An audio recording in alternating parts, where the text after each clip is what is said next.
যদি আমরা ইখলাসের সাথে শুদ্ধ নিয়তের সাথে ইবাদত করি তাহলে আমরা আল্লাহর রসুলের নিকটবর্তী হব।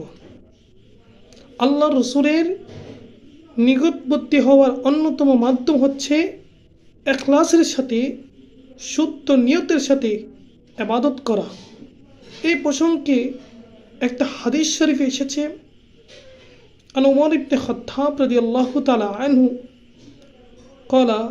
قال رسول الله صلى الله عليه وسلم إنما أعمل بالنيات وإنما لامرئ ما نوى فمن كانت هجرته إلى الله ورسوله فهجرته إلى الله ورسوله ومن كانت هجرته إلى الدنيا يصيبها أو امرأة يتزوجها فهجرته إلى ما هاجر إليه متفق عليه।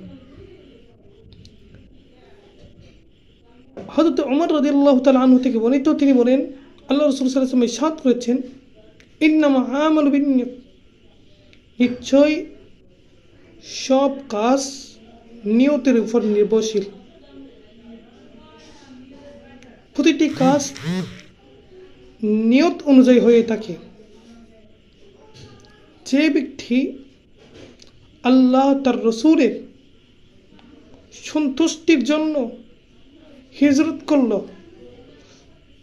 ইখলাসের সাথে শুদ্ধ নিয়তে আল্লাহ রসুলের জন্য হিজরত করল, তার হিজরত আল্লাহ রসুলের জন্য হবে। আর যে ব্যক্তি কোনো দুনিয়া পাওয়ার জন্য, কোনো দুনিয়ার নারীকে বিবাহ করার জন্য হিজরত করল, তার হিজরত তার জিগে ফিরে যাবে, তাহলে সে আল্লাহ রসুলকে পাবে না। তাহলে আল্লাহ রসুলের এই হাদিসটা আমরা বুঝতে পারি, যদি আমরা আল্লাহর রসুলের নৈকট্য হাসিল করতে চাই, যদি আমরা আল্লাহর রসুলকে সন্তুষ্টি করতে চাই, তাহলে অবশ্যই আমাদেরকে ইখলাসের সাথে শুদ্ধ নিয়তের সাথে ইবাদত করতে হবে।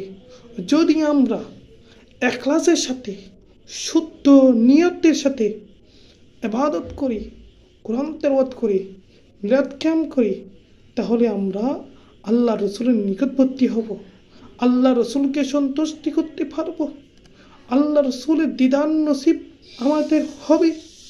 আসুন আমরা ইখলাসের সাথে শুদ্ধ নিয়তের সাথে ইবাদত করি। আসসালামু আলাইকুম ওয়া রাহমাতুল্লাহি ওয়া বারাকাতুহু।